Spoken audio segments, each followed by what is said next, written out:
بسم اللہ الرحمن الرحیم الحمد للہ رب العالمین والصلاة والسلام على سید الانبیاء والمرسلین وعلى آلہ وصحبہ ومن تبعہم بإحسان الى یوم الدین۔ ممبئی سے کلکتہ جانے والی انڈیگو فلائٹ کے اندر فضا میں جو واقعہ پیش آیا ہے اس نے پوری انسانیت کو شرمسار کر دیا۔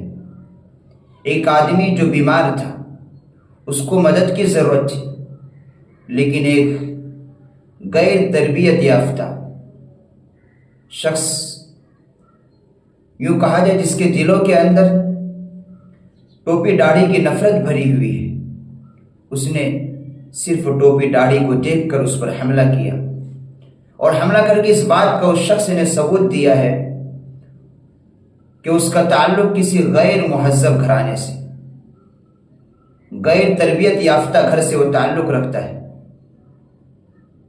یوں تو اس ملک کے اندر چند سالوں سے جو اسلاموفوبیا نے جو جنم لیا ہے، جو مسلمانوں کے خلاف جو ملک میں نفرت کھولی گئی ہے، اس کا یہ ایک حصہ ہے۔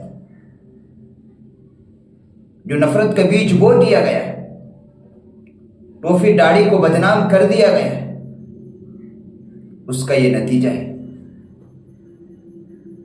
لیکن اس واقعے کے بعد انڈیگو فلائٹ کے مینجمنٹ کی طرف سے جو اس پر کارروائی ہونی چاہیے اس درجے کی کارروائی نہیں ہوئی، یہ بھی قابل افسوس ہے کہ اس شخص کو جیل کے سلاخوں کے پیچھے ڈالنا چاہیے، اس پر پابندیاں لگائی جانی چاہیے، لیکن صرف پوچھ تاچھ کے بہانے اس کو رکھ کر چند گھنٹے کے بعد اسے چھوڑ دیا گیا۔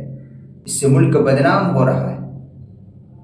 لیکن یہاں ایک بات یہ بھی ہے کہ ہم مسلمان اس ملک کے اندر کیسے کمزور ہوا، اس کی جواب دہی کون دے گا؟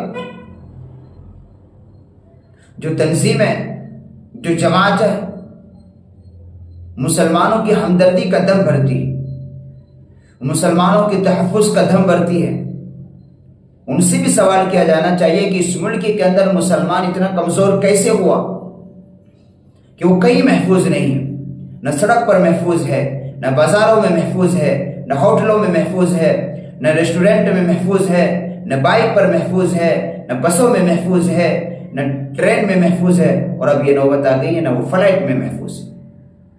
اس کی جواب دہی کون دے گا کہ آخر اس ملک کے اندر مسلمان اتنا کمزور کیسے ہوا اور کس کی وجہ سے ہوا؟ کون اس کی ذمہ داری لے گا؟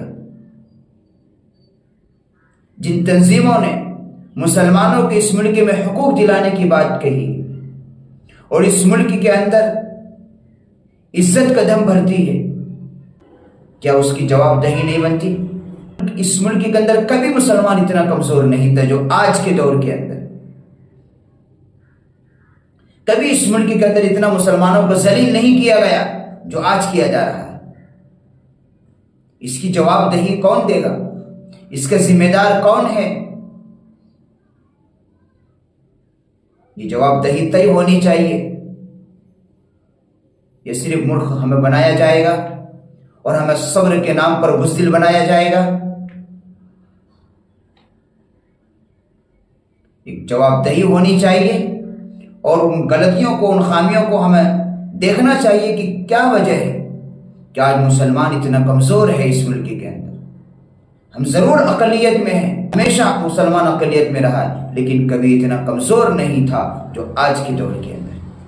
مسلمانوں، ہمیں اپنے اعمال کو صحیح کریں، جو نقصانات سے بچنے والی جو احادیث مبارکہ کے اندر جو دعائیں بتائی گئی، آپ ان دعاؤں کو پڑھیے، ان پر عمل کریے۔ آپ کہیں گھر سے نکل رہے ہوں، سفر میں جا رہے ہوں، جو سنت نبوی ہے اس تمام سنتوں پر عمل کریے۔ اپنے بچاؤ کا جو سامان ہمیں بتایا گیا اس کو ہم فالو کریں، جبھی آپ بچ سکتے ہیں۔ نہ آپ کی ٹوپی بچے گی، نہ آپ کی داڑھی بچے گی، کچھ بھی باقی نہیں ہے اس ملک کے اندر، کوئی چیز ہماری محفوظ نہیں ہے۔ قابل افسوس ہے اس واقعے کو جو انڈیگو کی فلائٹ میں جو ہوا، صرف اس کو ایک واقعے کی نظر سے نہیں دیکھنا چاہیے، بلکہ اس کے پیچھے جو ایک سازش ہے اور جن وجوہات کی وجہ سے یہ واقعہ پیش آ رہا ہے اس پر بھی ہماری نظر جانی چاہیے کہ مسلمان اس ملک کے اندر اتنا کمزور کیسے ہوا، جس کی نہ جان محفوظ ہے، نہ مال محفوظ ہے، نہ عزت و آبرو محفوظ ہے، اور یہ کہیں بھی محفوظ نہیں ہے۔ اس کی جواب دہی طے ہونی چاہیے، اس کی وجوہات کو ہمیں تلاش کرنی چاہیے، کون اس کا مجرم ہے اور کون اس جرم کا اعتراف کرے گا۔ جو معاملہ ہمارے ساتھ کیا جا رہا ہے، ایسا لگتا ہے کہ ہم اس ملک کے کرایہ دار ہیں۔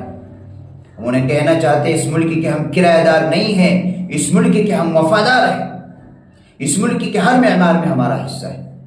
بڑی افسوس کی بات ہے، ایک بیمار آدمی، کمزور آدمی پر اٹیک کرنا یہ ایک بزدلی کی علامت ہے۔ کوئی عقل مند اور شجاعت بہادر آدمی یہ کام نہیں کر سکتا کہ ایک بیمار، ایک کمزور آدمی پر ہاتھ اٹھاتا ہے۔ یہ کائر اور بزدل آدمی کا کام۔ اللہ ہمارے ملک کی حفاظت فرمائے، ہم مسلمانوں کی جان کی، مال کی، عزت و آبرو کی حفاظت فرمائے، آمین۔ السلام علیکم ورحمۃ اللہ وبرکاتہ۔